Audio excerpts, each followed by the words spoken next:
अध्याय 6 श्लोक 14। सारे प्राणी अन्न पर आश्रित हैं, जो वर्षा से उत्पन्न होता है। वर्षा यज्ञ संपन्न करने से होती है और यज्ञ नियत कर्मों से उत्पन्न होता है। तात्पर्य। भगवद गीता के महान टीकाकार श्रील बलदेव विद्याभूषण इस प्रकार लिखते है, ये इंद्रांगतयावस्थित यज्ञ सर्वेश्वर विष्णुर्च्या तच्छिष्टमश्नन्ति तेन तद्देहयात्रा संपादयन्ति ते संतः सर्वेश्वरस्य यज्ञ पुरुषस्य भक्ताः सर्वकिल विषयर अनादिकाल विवृधेर आत्मानुभव प्रतिबंधकेर निखिलः पापैर विमुच्यन्ते। परमेश्वर, जो यज्ञ पुरुष अथवा समस्त यज्ञों के भोक्ता कहलाते हैं, सभी देवताओं के स्वामी हैं और जिस प्रकार शरीर के अंग पूरे शरीर की सेवा करते हैं, उसी तरह सारे देवता उनकी सेवा करते हैं। इंद्र, चंद्र तथा वरुण जैसे देवता भगवान द्वारा नियुक्त अधिकारी हैं, जो सांसारिक कार्यों की देखरेख करते हैं। सारे वेद इन देवताओं को प्रसन्न करने के लिए यज्ञों का निर्देश करते हैं, जिससे वे अन्न उत्पादन के लिए प्रचुर वायु, प्रकाश तथा जल प्रदान करें। जब कृष्ण की पूजा की जाती है तो उनके अंग स्वरूप देवताओं की भी स्वतः पूजा हो जाती है, अतः देवताओं की अलग से पूजा करने की आवश्यकता नहीं होती। इसी हेतु कृष्ण भावना भावित भगवत भक्त सर्वप्रथम कृष्ण को भोजन अर्पित करते हैं और तब खाते हैं। यह ऐसी विधि है जिससे शरीर का आध्यात्मिक पोषण होता है। ऐसा करने से न केवल शरीर के विगत पापमय कर्मफल नष्ट होते हैं, अपितु शरीर प्रकृति के समस्त कल्मशों से निरापद हो जाता है। जब कोई छूत का रोग फैलता है तो इसके आक्रमण से बचने के लिए रोगानुरोधी टीका लगाया जाता है। इसी प्रकार भगवान विष्णु को अर्पित करके ग्रहण किया जाने वाला भोजन हमें भौतिक संदूषण से निरापद बनाता है और जो इस विधि का अभ्यस्त है वह भगवत भक्त कहलाता है। अतः कृष्ण भावना भावित व्यक्ति जो केवल कृष्ण को अर्पित किया गया भोजन करता है, वह उन समस्त विगत भौतिक दूषणों के फलों का सामना करने में समर्थ होता है, जो आत्म साक्षात्कार के मार्ग में बाधक बनते हैं। इसके विपरीत जो ऐसा नहीं करता वह अपने पापपूर्ण कर्म को बढ़ाता रहता है, जिससे उसे सारे पाप फलों को भोगने के लिए अगला शरीर कुकरों सुकरों के समान मिलता है। ये भौतिक जगत नाना कल्मशों से पूर्ण है और जो भी भगवान के प्रसाद को ग्रहण करके उनसे निरापद हो लेता है वह उनके आक्रमण से बच जाता है, किंतु जो ऐसा नहीं करता वह कल्मश का लक्ष्य बनता है। अन्न अथवा शाक वास्तव में खाद्य है। मनुष्य विभिन्न प्रकार के अन्न, शाक, फल आदि खाते हैं, जबकि पशु इन पदार्थों के उच्छिष्ट को खाते हैं। जो मनुष्य मांस खाने के अभ्यस्त हैं, उन्हें भी शाक के उत्पादन पर निर्भर रहना पड़ता है, क्योंकि पशु शाक ही खाते हैं। अतएव हमें अंततोगत्वा खेतों के उत्पादन पर ही आश्रित रहना है, बड़ी बड़ी फैक्ट्रियों के उत्पादन पर नहीं। खेतों का यह उत्पादन आकाश से होने वाली प्रचुर वर्षा पर निर्भर करता है और ऐसी वर्षा इंद्र, सूर्य, चंद्र आदि देवताओं के द्वारा नियंत्रित होती है। ये देवता भगवान के दास हैं। भगवान को यज्ञों के द्वारा संतुष्ट रखा जा सकता है, अतः जो इन यज्ञों को संपन्न नहीं करता उसे अभाव का सामना करना होगा, यही प्रकृति का नियम है। अतः भोजन के अभाव से बचने के लिए यज्ञ और विशेष रूप से इस योग के लिए संस्तुत संकीर्तन यज्ञ संपन्न करना चाहिए। श्लोक 15।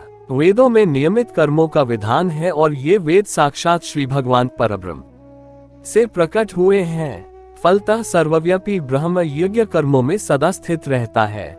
तात्पर्य। इस श्लोक में यज्ञात कर्म अर्थात कृष्ण को प्रसन्न करने के लिए कर्म की आवश्यकता को भली भांति विवेचित किया गया है। यदि हमें यज्ञ पुरुष विष्णु के परितोष के लिए कर्म करना है तो हमें ब्रह्म या दिव्य वेदों से कर्म की दिशा प्राप्त करनी होगी। अतः सारे वेद कमदेशों की संहिताएं हैं। वेदों के निर्देश के बिना किया गया कोई भी कर्म विकर्म या अवैध अथवा पापपूर्ण कर्म कहलाता है। अतः कर्मफल से बचने के लिए सदैव वेदों से निर्देश प्राप्त करना चाहिए। जिस प्रकार सामान्य जीवन में राज्य के निर्देश के अंतर्गत कार्य करना होता है, उसी प्रकार भगवान के परम राज्य के निर्देशन में कार्य करना चाहिए। वेदों में ऐसे निर्देश भगवान के श्वास से प्रत्यक्ष प्रकट होते हैं। कहा गया है, अस्य महतो भूतस्य निश्वसितम एतद् ये वेदो यजुर्वेद सामवेदो अथर्वांगिरसः। चारों वेद ऋग्वेद, यजुर्वेद, सामवेद तथा अथर्ववेद भगवान के श्वास से उद्भूत हैं। बृहदारण्यक उपनिषद 4.5.11 ब्रह्म संहिता से प्रमाणित होता है कि सर्वशक्तिमान होने के कारण भगवान अपने श्वास के द्वारा बोल सकते हैं, अपनी प्रत्येक इंद्रिय के द्वारा अन्य समस्त इंद्रियों के कार्य संपन्न कर सकते हैं। दूसरे शब्दों में भगवान अपनी निश्वास के द्वारा बोल सकते हैं और वे अपने नेत्रों से गर्भाधान कर सकते हैं। वस्तुतः ये कहा जाता है कि उन्होंने प्रकृति पर दृष्टिपात किया और समस्त जीवों को गर्भस्थ किया।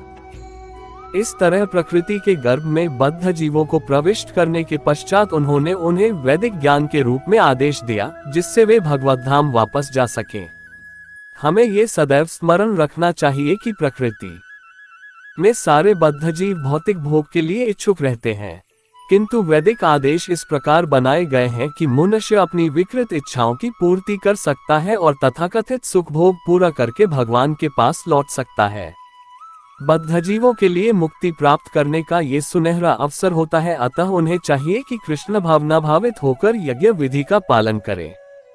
यहाँ तक कि जो वैदिक आदेशों का पालन नहीं करते वे भी कृष्ण भावनामृत के सिद्धांतों को ग्रहण कर सकते हैं, जिससे वैदिक यज्ञों या कर्मों की पूर्ति हो जाएगी। श्लोक 16। हे प्रिय अर्जुन, जो मानव जीवन में इस प्रकार वेदों द्वारा स्थापित यज्ञ चक्र का पालन नहीं करता वह निश्चय ही पाप में जीवन व्यतीत करता है। ऐसा व्यक्ति केवल इंद्रियों की तुष्टि के लिए व्यर्थ ही जीवित रहता है। तात्पर्य, इस श्लोक में भगवान ने कठोर परिश्रम करो और इंद्रिय तृप्ति का आनंद लो इस सांसारिक विचारधारा का तिरस्कार किया है। अतः जो लोग इस संसार में भोग करना चाहते हैं उन्हें उपर्युक्त यज्ञ चक्र का अनुसरण करना परमावश्यक है।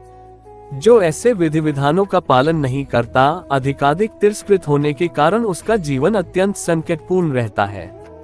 प्रकृति के नियमानुसार यह मानव शरीर विशेष रूप से आत्म साक्षात्कार के लिए मिला है, जिसे कर्मयोग, ज्ञान योग या भक्ति योग में से किसी एक विधि से प्राप्त किया जा सकता है।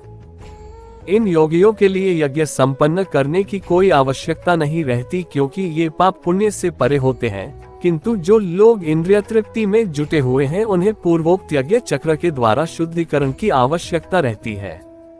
कर्म के अनेक भेद होते हैं।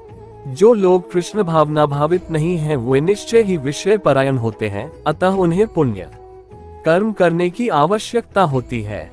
यज्ञ पद्धति इस प्रकार सुनियोजित है कि विषयोन्मुख लोग विषयों के फल में फंसे बिना अपनी इच्छाओं की पूर्ति कर सकते हैं। संसार की संपन्नता हमारे प्रयासों पर नहीं अपितु परमेश्वर की पृष्ठभूमि योजना पर निर्भर है, जिसे देवता संपादित करते हैं। अतः वेदों में वर्णित देवताओं को लक्षित करके यज्ञ किए जाते हैं। अप्रत्यक्ष रूप में ये कृष्ण भावनामृत का ही अभ्यास रहता है, क्योंकि जब कोई इन यज्ञों में दक्षता प्राप्त कर लेता है तो वह अवश्य ही कृष्ण भावना भावित हो जाता है। किंतु यदि ऐसे यज्ञ करने से कोई कृष्ण भावना भावित नहीं हो पाता तो इसे कोरी आचार संहिता समझना चाहिए। अतः मनुष्यों को चाहिए कि वे आचार संहिता तक ही अपनी प्रगति को सीमित न करें, अपितु उसे पार करके कृष्ण भावनामृत को प्राप्त हो। श्लोक 17। किंतु जो व्यक्ति आत्मा में ही आनंद लेता है तथा जिसका जीवन आत्म साक्षात्कार युक्त है और जो अपने में ही पूर्णतया संतुष्ट रहता है, उसके लिए कुछ करणीय कर्तव्य नहीं होता। तात्पर्य, जो व्यक्ति पूर्णतया कृष्ण भावना भावित है और अपने कृष्ण भावनामृत के कार्यों से पूर्णतया संतुष्ट रहता है, उसे कुछ भी नियत कर्म नहीं करना होता। कृष्ण भावना भावित होने के कारण उसके हृदय का सारा मैल तुरंत धुल जाता है, जो हजारों यज्ञों को संपन्न करने पर ही संभव हो पाता है। इस प्रकार चेतना के शुद्ध होने से मनुष्य परमेश्वर के साथ अपने संबंध के प्रति पूर्णतया आश्वस्त हो जाता है। भगवत कृपा से उसका कार्य स्वयं प्रकाशित हो जाता है, अतएव वैदिक आदेशों के प्रति उसका कर्तव्य निःशेष हो जाता है। ऐसा कृष्ण भावना भावित व्यक्ति कभी भी भौतिक कार्यों में रुचि नहीं लेता और न ही उससे सुरा, सुंदरी तथा अन्य प्रलोभनों में कोई आनंद मिलता है। श्लोक 18। स्वरूप सिद्ध व्यक्ति के लिए न तो अपने नियत कर्मों को करने की आवश्यकता रह जाती है, न ऐसा कर्म न करने का कोई कारण ही रहता है। उसे किसी अन्य जीव पर निर्भर रहने की आवश्यकता भी नहीं रह जाती। तात्पर्य, स्वरूप सिद्ध व्यक्ति को कृष्ण भावना भावित कर्म के अतिरिक्त कुछ भी करना नहीं होता। किंतु ये कृष्ण भावनामृत निष्क्रियता भी नहीं है, जैसा कि अगले श्लोकों में बताया जाएगा। कृष्ण भावनाभावित व्यक्ति किसी की शरण ग्रहण नहीं करता, चाहे वह मनुष्य हो या देवता। कृष्ण भावनामृत में वह जो भी करता है वही उसके कर्तव्य संपादन के लिए पर्याप्त है। श्लोक 19। अतः कर्मफल में आसक्त हुए बिना मनुष्य को अपना कर्तव्य समझकर निरंतर कर्म करते रहना चाहिए, क्योंकि अनासक्त होकर कर्म करने से उसे परब्रह्म परम की प्राप्ति होती है। तात्पर्य, भक्तों के लिए श्री भगवान परम है और निर्विशेषवादियों के लिए मुक्ति परम है। अतः जो व्यक्ति समुचित पथ प्रदर्शन पाकर और कर्मफल से अनासक्त होकर कृष्ण के लिए या कृष्ण भावनामृत में कार्य करता है, वह निश्चित रूप से जीवन लक्ष्य की ओर प्रगति करता है। अर्जुन से कहा जा रहा है कि वह कृष्ण के लिए कुरुक्षेत्र के युद्ध में लड़े, क्योंकि कृष्ण की इच्छा है कि वह ऐसा करे। उत्तम व्यक्ति होना या हिंसक होना व्यक्तिगत आसक्ति है, किंतु फल की आसक्ति से रहित होकर कार्य करना परमात्मा के लिए कार्य करना है। यह उच्चतम कोटि का पूर्ण कर्म है, जिसकी संस्तुति भगवान कृष्ण ने की है। नियत यज्ञ जैसे वैदिक अनुष्ठान उन पाप कर्मों की शुद्धि के लिए किए जाते हैं जो इंद्रिय तृप्ति के उद्देश्य से किए गए हों, किंतु कृष्ण भावनामृत में जो कर्म किया जाता है वह अच्छे या बुरे कर्म के फलों से परे है। कृष्ण भावनाभावित व्यक्ति में फल के प्रति लेश मात्र आसक्ति नहीं रहती, वह तो केवल कृष्ण के लिए कार्य करता है। वह समस्त प्रकार के कर्मों में रत रहकर भी पूर्णतया अनासक्त रहा आता है। श्लोक 20। जनक जैसे राजाओं ने केवल नियत कर्मों को करने से ही सिद्धि प्राप्त की, अतः सामान्य जनों को शिक्षित करने की दृष्टि से तुम्हें कर्म करना चाहिए। तात्पर्य, जनक जैसे राजा स्वरूप सिद्ध व्यक्ति थे, अतः वे वेदानुमोदित कर्म करने के लिए बाध्य न थे, तो भी वे लोग सामान्य जनों के समक्ष आदर्श प्रस्तुत करने के उद्देश्य से सारे नियत कर्म करते रहे। जनक सीताजी के पिता तथा भगवान श्री राम के श्वशुर थे। भगवान महान भक्त होने के कारण उनकी स्थिति दिव्य थी, किंतु चूंकि वे मिथिला, जो भारत के बिहार प्रांत में एक परगना है, के राजा थे, अतः उन्हें अपनी प्रजा को ये शिक्षा देनी थी कि कर्तव्य पालन किस प्रकार किया जाता है। भगवान कृष्ण तथा उनके शाश्वत सखा अर्जुन को कुरुक्षेत्र के युद्ध में लड़ने की कोई आवश्यकता नहीं थी, किंतु उन्होंने जनता को ये सिखाने के लिए युद्ध किया कि जब सत्परामर्श असफल हो जाते हैं तो ऐसी स्थिति में हिंसा आवश्यक हो जाती है। कुरुक्षेत्र युद्ध के पूर्व युद्ध निवारण के लिए भगवान तक ने सारे प्रयास किए, किंतु दूसरा पक्ष लड़ने पर तुला था। अतः ऐसे सद्धर्म के लिए युद्ध करना आवश्यक था।